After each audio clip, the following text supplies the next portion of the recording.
Hi, this is Christopher Salem. I'm an executive coach, corporate trainer, advisor, and a professional speaker. If you are wanting to learn how to embrace change and navigate through disruption as a leader, then listen to the Leadership is Changing podcast with my good friend, Dennis Giannoutsas. Welcome to Leadership is Changing. Each week, we and our guests provide information and insights through exploring leading change. This is taking your leadership to another level by finding the balance between executive excellence and personal well-being through stories that inspire real change. It's time to adapt in our fast-moving world when leadership is changing with your host, Dennis Giannoutsas. Hey, welcome to the show, Leadership is Changing. What we as leaders know to be true is that change is constant.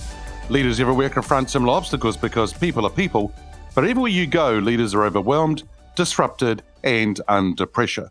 They run from email to email, meeting to meeting. Many leaders are not changing quick enough, which means they run the risk of becoming irrelevant and being left behind. The purpose of the show is taking our listeners' leadership to another level by finding their balance between executive excellence and personal well-being through stories that inspire real change. I believe we don't have enough effective leaders in the world today, and if we can get the leaders to step up and lead change, then they can inspire real change. Hey, listeners, it's now time to adapt in our fast-moving world, and I have a wonderful guest with me today. His name is Christopher Salem. He's an executive coach, corporate trainer, award-winning author, and professional speaker who mentors C-suite business leaders, entrepreneurs, and sales professionals to build and protect their brands by raising their level of influence as trusted advisors to maximize their results. He also works with companies to create independent work environment and a thriving culture through a growth mindset foundation, effective communication, transparent leadership, and higher engagement. His book, Master Your Inner Critic, Resolve the Root Cause, Create Prosperity, went international bestseller in 2016. He's also co-authored the recent addition to Mastering the Art of Success with Jack Canfield. He's got a weekly radio show, Sustainable Success, as part of the Voice America Influencers channel. Christopher, a massive welcome to you to the show. Dennis, it's a pleasure to be here. Thank you for having me. Awesome. Thank you. I'm really excited to talk with you today. Hey, I've given a brief introduction about you. Anything else that you might want to tell us about your background? Well, I mean, I've had a background primarily most of my life in sales, but over that time, I've got to really understand not only myself overcoming many obstacles and a major transformation I went through 22 years ago, but also really to understand how people communicate and how they lead. And from that, I was able to migrate into coaching, and it's become a passion of mine working with individuals and companies, how to lead effectively by example and be a resource to build more winning, engaging teams, empowering others to own their role and duties in their jobs and so on.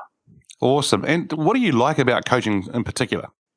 Well, it's just something, I guess it's been born into me. I come from a family of teachers. My mother was a teacher. My aunts and uncles were teachers. I have cousins that are teachers. My mother always said, you would make a great teacher. And I say, well, I am teaching and I am educating. That's not in a traditional role like a teacher would in a school, but yet I'm doing it as an executive coach. But I also do some adjunct faculty work for 2 universities in their business program that are non-accredited. So I help them to really help build some value in terms of applied knowledge to businesses that are around where those schools are located.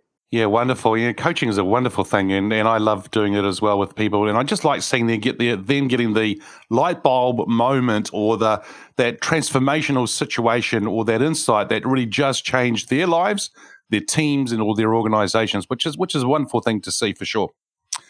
Hey, Christopher, you talked about you got into sales and so forth. So how did you get into leadership? Well, leadership was just something that came natural to me. I've always had this uncanny ability where people would come and open up to me, meaning that they would tell me things that they wouldn't tell their bosses, wouldn't tell their peers, wouldn't even tell their significant others. So the fact that I had this ability probably led, I didn't know it at the time, was that I had this ability to connect where people were. So if people were feeling vulnerable or if they felt incompetent, maybe they didn't know enough, they didn't want to disclose this information to people they work for, fearing they might lose credibility, might lose their job.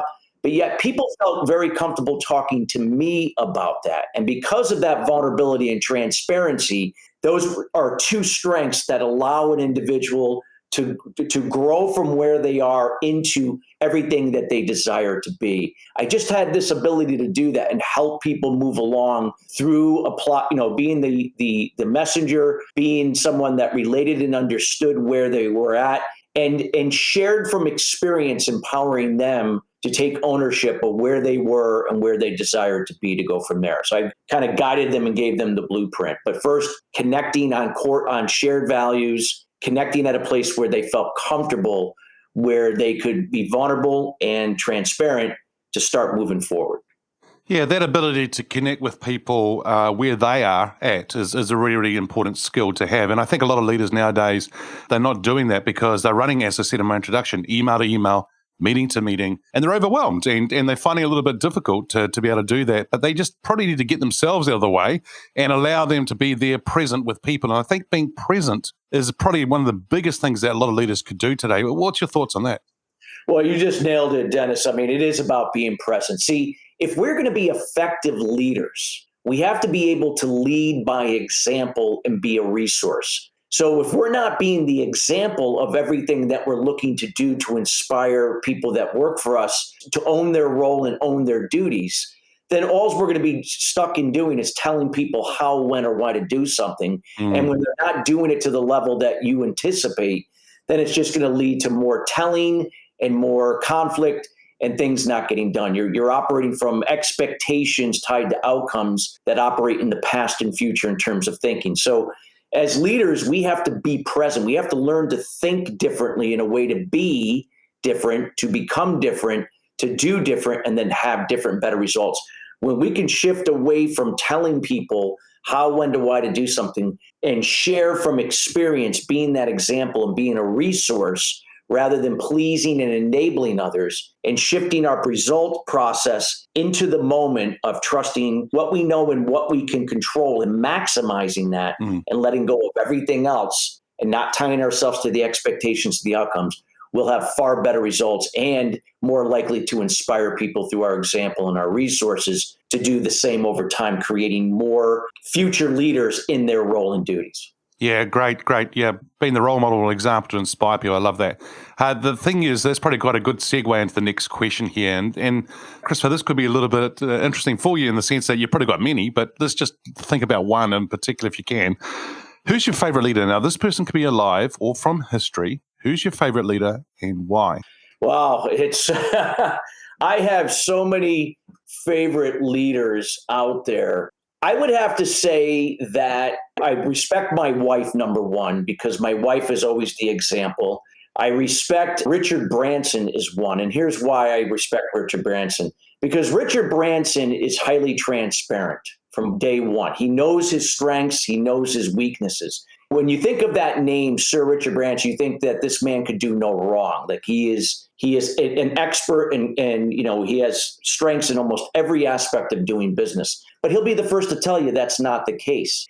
And he's someone that will say yes to something knowing that he sees an opportunity, but yet will say that I don't have all the answers. I've made mistakes. And this is an individual that also leads by example, meaning that he shares from experience. He inspires people on his teams, depending upon what business it is, to take ownership over their role and duties and create an environment that regardless of title, that people can really grow into their strengths, offset their weaknesses, and create more interdependency in those types of work environments. So he would be one that comes to mind. Another one is Mary Barra from GM. This was a woman who grew up in that typical, that old school men's world of running a bureaucratic business. She grew up with sexual harassment and all these bureaucratic things how companies used to run in the day. And throughout her career, rose through the ranks and was able to transform General Motors to where it is today, where it operates from a place of servant leadership, a combination of servant, visionary, and then also coaching a style of leadership. So it's a completely different environment than it was 20 plus years ago. And so for being a woman leader who I respect highly, she is someone I hold in high regards as well. Yeah, really interesting that you mentioned, though, your wife, Sir Richard Branson, and then Mary Barra. Barra? Barra, Barra, yeah. Yeah, yeah. So, and coming from General Motors, I mean, because I worked for an organization many years ago that was run by Ross Perot, which was EDS, right, IT company that actually through General Motors, and that's how it actually got started. And really interesting that you share that example. I think the big thing I'm taking from all of that is leaders lead by example, and that's a huge thing that we need to do for sure. Hey, the show is Leadership is Changing. That's the title of the show, and we're seeing a lot of things happening in life today, of course. When I say the term leadership is changing, Christopher, what does that mean for you? Well, what it means is that change is inevitable. Mm. I mean, whether it's in your industry, whether if it's in the economy overall, things that affect people overall on a global scale like COVID, there's always going to be things that are changing. People are changing. Here's the thing when it comes to change, what separates an extraordinary leader from an ordinary leader. Ordinary leaders tend subconsciously to get caught up in the control they can't control. We can't control what's going on in the economy. We can't control what's going on in our industry. We can't control things like COVID. We can't control another person's communication, behavior, attitude, emotions, or course of action that they take. But we tend to get caught up in that past and future thinking. Mm. An extraordinary leader understands I can only control these few things. I can control my communication to myself and other people, and I can be specific, clear, and concise versus being based on assumption and speculation, shifting more away from codependent environment to interdependent.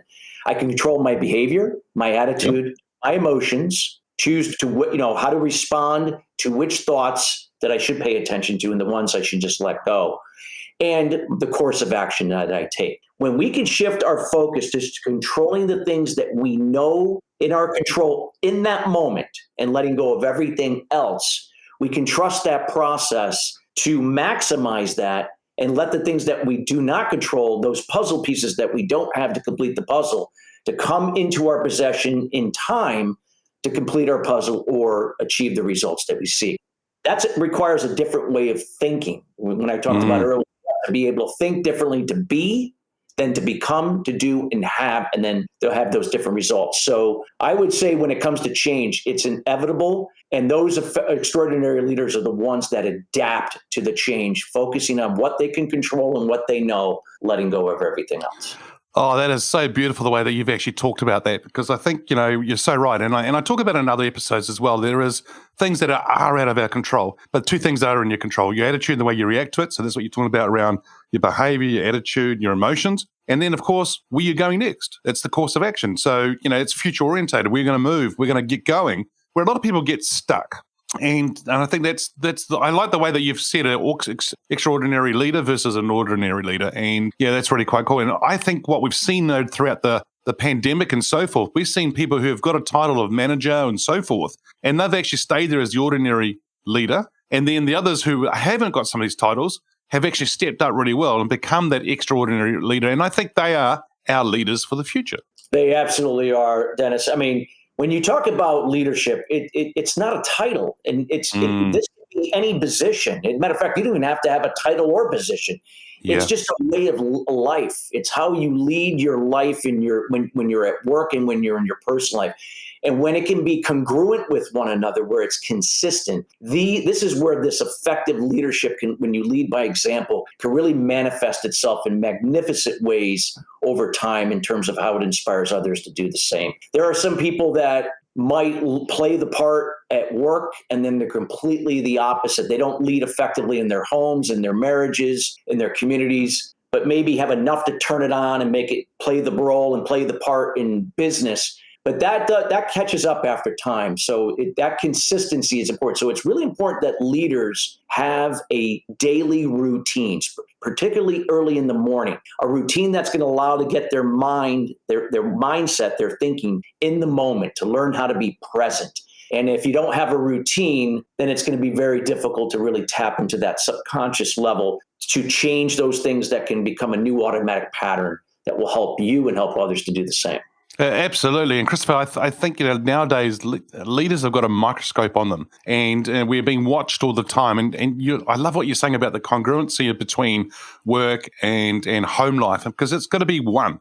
And you can't just turn up and go flick a switch and go, ta-da, I'm the leader, and then go home and then be something totally different again. It's, we all have different roles in life. I mean, at work, you could be the leader, but at home, I know that I'm not the leader. At home, I know that I have a certain role as well, but I still have to be a leader of myself and have the certain values and certain things that I need to do with the right mindset. So it's really, really cool. So, hey, listeners, I'm here with Christopher Salem, and he's sharing some beautiful things here in relation to leadership is changing. Christopher, how has your business or industry changed, and what demands has that put on you? Well, there's so many technological changes with technology and processes. Mm-hmm. And people are doing businesses are doing a lot more with less people, meaning people are wearing multiple hats these days. So there's just a lot of disconnect in terms of people trying to achieve work-life harmony. I always like to use that word harmony instead of balance, because when you think about it, there's never going to be balance, a perfect balance in life. You're never going to have a seesaw on its axis point like this. It's going to teeter. So with that being said, it's those challenges are real, and it's again learning to understand where people are. Not everybody's going to be on the same wavelength. It's a key of meeting where people are and letting this process unfold over time. And when you can commit to that process, this is where these magnificent changes happen over time. You begin to see people coming together, owning their role and their duties. They begin to take care of themselves first to fill their cups so they can be the example for others to do the same in the workplace. So that could be also with their spouses and their children and so on. So they're creating this interdependency in their environments, wherever they are, whatever role and duties they're playing at that time. And when they can be consistent like that and continue to grow, this is where people, organizations can build winning teams, where you're going to win more than you're going to lose. And when I say lose, you're really not losing. You're learning. You're learning by, as long as you approach it that way, you're learning from mistakes. You're learning from something you didn't win, knowing that the next go around that you will. So it's all about, it's not who's right, who's wrong. It's what's best for the group, the business unit, your organization, your clients. It's regardless who came up with the idea. It's about solving challenges, problems, and creating solutions and being innovative and creative and so on.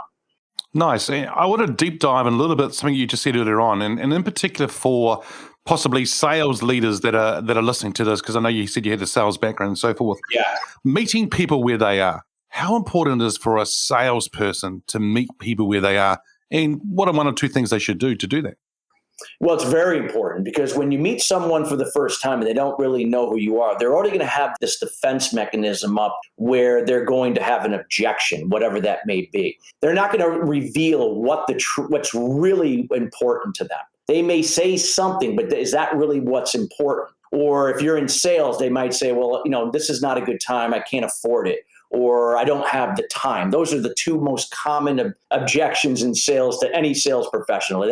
People don't have the money. They don't have the time. All that really what's happening there is they don't know enough about you, and they feel subconsciously you have not related and understood them on a level that will make them comfortable to open up. They don't even know that. This is what's subconscious that's happening here. So the whole idea is that you have to develop that rapport, and it's not about selling something. It's about enrolling someone, empowering the person to make their own decision, not persuading them to see your point of view and then selling them into your program, your service, whatever the case may be. It's building rapport. It's connecting on shared set of values. Your values may be different from the other person on the other side of the table, but you could find somewhere to connect on shared values. I'm transparent, I'm honest, and I come from integrity. Those are the three core values that I operate my entire life in business from.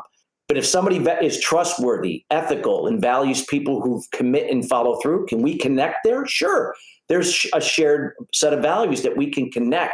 And when we can connect there, and then you can determine the rules and how they like to be communicated to by really looking at their body language, asking high-end open questions to get some more information. And as they start to feel related to and understood, and they're doing most of the talking, they're going to start to reveal what really is important to them. So you know how to communicate to the point where when the time is right, you can ask if they're open for a recommendation, a suggestion. And when you give that to them, what is the next steps for you, Mr. and Mrs. Jones? And then they're going to make that decision. And when people make a decision, you empower them to be committed and to jump in with 2 feet, not 1 foot out, 1 foot in type of thing. So I always find that enrollment process is better than persuading and selling someone. Yeah, and I think the same thing for team members as well on a team. When a leader gets them to come up with the ideas, everyone owns those ideas because it's their idea. Yes. And they tend to take more accountability and so forth around that. Here's a question that is probably the coaching question that you and I probably recognize, and that is, if there was one thing that you could change in business as a leader today, what would that one thing be? I would say that, it's coming from more empathy and kindness. People don't understand that we all have our personal lives and things are happening behind the scenes. This could temporarily impact the way we communicate to others, and it can impact our behavior. It can impact our course of action in terms of getting things done. It's also, empathy and kindness also recognizes that our communication has to be very specific, clear, and concise, because we live in a world of communication based on assumption and speculation. And when we assume and speculate, this is where things are miscommunicated, there's misperceptions, and where conflicts can arise and then lead to more resentment and future problems. So for me, it's all about empathy and kindness, relating to where people are. You're not a therapist, but yet you're relating to where people are and providing the resources and tools, allowing that person to help themselves, yet being the example yourself for them to do it for themselves. I find that helps to solve challenges and change certain behaviors in communication that might be working against that person or people, where you can turn it around and they're back on track again over time to become a productive member of the team. Yeah, there's a little bit of tweaking and maybe a little bit of slight change to allow them to then fly and then do what they really are wanting to do or really good at what they're doing. And sometimes as leaders, we just might need to help enable that for sure. You and I will know people who are, and probably both of us have been employees on the past of organizations. How are employees' expectations of leaders changed? Well, I would say that, if you look at companies overall, people are probably, I grew up in a bureaucratic type style of leadership. I started in the aerospace industry back 31 years ago, and it was difficult. It was like being, in the military. And things have changed, drastically. But I would say that people are when they feel respected, even though they know there's areas of improvement they have to make in their roles. But when they feel respected and you come from empathy and kindness, I feel people are going to feel like they're committed to you and what you represent to be part of that team to go forward. You're going to retain people. So even when you go through difficult times, maybe they have to do more than that's anticipated. When they feel respected and they feel valued, people are more likely to really step up and roll up their sleeves and do what. And I'm not saying everyone, but for the most part, most people, when we can really just value who they are and really show a level of respect and relating and understanding them.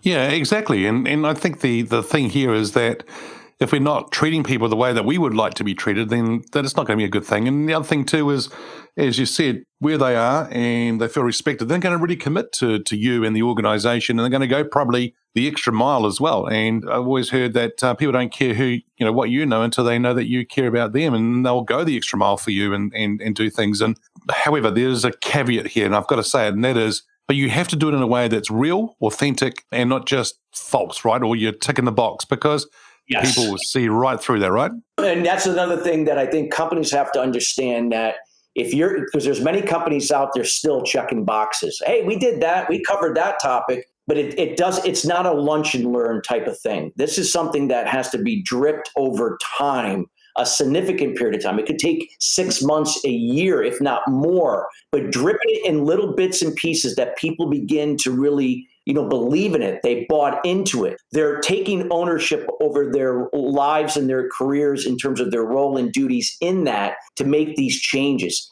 So you begin to see the changes not only on an individual level, but now collectively on an interdependent level as a group, as an organization. And that's where the magic is. So it's the companies that have to really trust the process. They can't just go off of intellectual intelligence. They have to look at the EQ side, emotional intelligence. blind faith and knowing that when we can incorporate these concepts into making these changes in our environment, the results are going to be far better long-term, higher retention, better production, more efficiency, and of course, higher profitability, and more likely to be more innovative and creative in coming up with new products and services as a result of it. Yeah, cool. Hey, Christopher, what makes a leader successful today in this fast-paced, ever-changing world? I say what makes a leader successful is the one that is constantly learning. It's not the one that says, I know it all. These are the people that are constantly our students at the same time as being teachers in that role as a leader in their organizations or in their personal lives, whatever that may be. And it's not only just learning, but it's applying this learning and having a routine each and every day that's allowing you to show up to be your better self, not to be the best, but to be your best. When we can show up to be your best, this comes off in a way that brings people closer to you, not against you. When you try to be the best, that people feel you're arrogant, you're more egotistical. This inspires people to make the effort to do for themselves so they can do the same within their roles. So for me, that's something I always share from experience with companies I work with the executive leaders I work with, and helping them to understand that within themselves so that they can start to be that example for others in their organizations. Yeah, I mean, what you said, right? It's about be your best. And then the thing is, I think the byproduct of that is things are going to go well for you. But if you can be your best, now, will it be perfect straight away within 5 minutes? No. And do you take a red pill or blue pill and go, ta-da, I'm at my best? No, that's not going to work that way either, for sure. No, it does take a while for sure. Now, if I can get you to get your crystal ball out here and start thinking about the future, the question I've got here, Christopher, is where do you see leadership being in 5 years? Well, I mean, what I'm seeing, when you look at what's happening with COVID, and we're still now in this second phase of COVID now, we don't know where this is going to go. Some of the things I've seen here, Dennis, is that you're seeing a shift away from more being competitive in business landscape to more collaboration. And I feel that collaborative landscape is just going to continue to grow throughout this decade. And transparency is going to play an important role. Work-life harmony is going to play an important role, because if people are burning the candle at both ends, they're going to burn out. They're going to leave. They're going to move forward, especially the millennials. And the millennials are going to represent the largest segment of the workforce in this decade moving forward. So this is where companies have to get really smart and really providing an environment that encourages work-life harmony, it has resources to help people develop themselves personally and professionally, learning to really maximize their strengths and learning how to delegate their weaknesses with other people where that's a strength, or systems or resources that can help take their focus off of that onto the things they do best, and then collaborate with one another in a way that's going to elevate not only their own careers, but also their team, the company, and also it's going to help their customers, whatever business that they're in. So that's where I'm starting. That's where I'm seeing signs of. And I think it's, this is a golden opportunity for companies to really start solidifying that foundation for it now. Yeah, exactly. So going from competitive to collaborative. And so that's where Christopher's seeing the future of leadership going for sure. Hey, Christopher, thank you for joining us on today's show. Hey, if our listeners are wanting to get hold of you, where should they go? Well, Dennis, I want to thank you first for having me on your wonderful podcast. This is a great show for leaders about leadership, especially around change. The best place they can, check me out is at ChristopherSalem.com. It's my website. I'm also on LinkedIn at Christopher Salem, if you put it there. I also have a radio show called Sustainable Success on the Voice America Influencers channel. You can just Google Sustainable Success Radio Show or Voice America Influencers channel will come up. Or you can reach out to my email. I love to get to know people. That's all about the relationship first. It's Chris, CHRIS, at Christopher Salem, one word, my full name.com. Awesome. Christopher, it's been a real pleasure talking to you today, so thank you for joining us. Hey, listeners, what we as leaders know to be true is that change is constant. Change is incredibly scary, especially with the unknown in unfamiliar territory. It's time to adapt in our fast-moving world when leadership is changing. Hey, look out for the episodes as they've been released. Download them, have a listen, put a review and a rating. Share them with your friends, your family, your network. If there's any feedback you'd like to give me about the show, or if you have a question for my guests as I interview them, or a question for the Ask Dennis Freestyle episode that happens once a week, then send me an email, dennis@leadingchangepartners.com. Hey, listeners, if you haven't already joined the Facebook group or the LinkedIn page, Leadership is Changing, go ahead and do that. We'd love to see you there. Thanks for tuning in. Until next time, bye for now. Thank you for listening to this episode of Leadership is Changing with your host, Dennis Giannoutsas. Each week, we and our guests provide information and insights through exploring leading change, inspiring executives and leaders to adapt and lead a bigger game in a fast-moving world.